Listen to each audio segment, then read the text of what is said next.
And we begin with a Fox News alert. We can now confirm, according to a senior Western intelligence official, the London rapper Abdi Majid Abdel Bari is in fact a suspect in the killing of James Foley, as first reported by the Sunday Times of London. He is believed to be Mr. Foley's executioner. So is now the time to attack ISIS hard.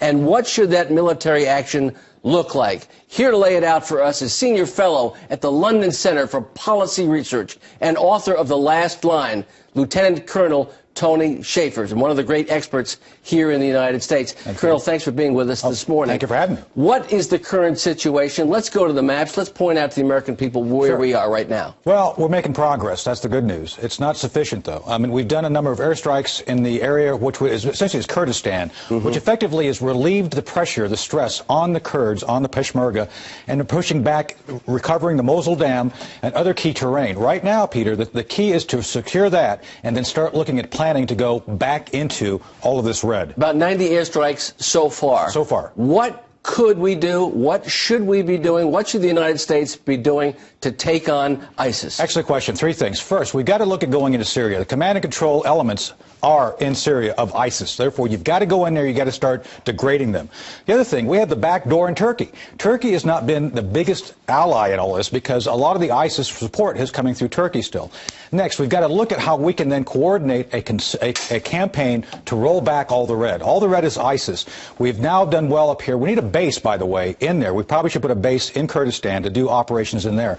And we don't need a lot of boots on the ground. What we need to do is look at proxy boots or allied boots, which are really, at this time, the Peshmerga.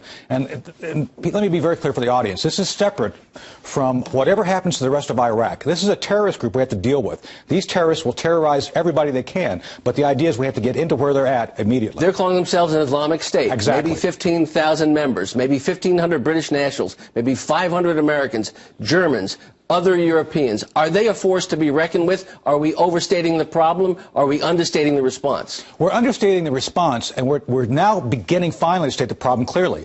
Now, Peter, there's historic references for this. ISIS is an organization which has a lot of potential. They've got a lot of money. They're organizing themselves. They're militarily effective. What we saw in the past is if we leave things alone, we will see a 9/11 attack again.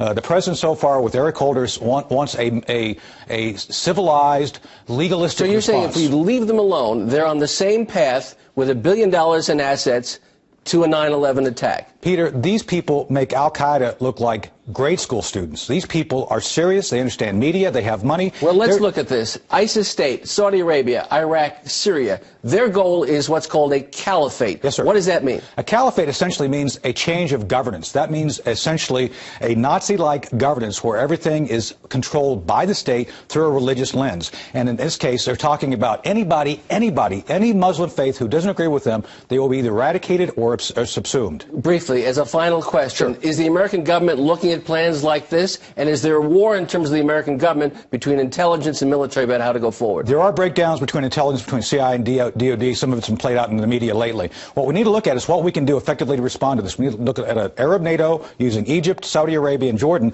And if we don't do anything, Peter, over here's Russia. Over here's the stands. You will see Russian airplanes doing airstrikes in Syria, and Putin will look like a good guy for bailing out. Lieutenant Colonel Tony Shaffer, the best and clearest explanation I've heard. Good to see you. Thank you, Peter. Thank you.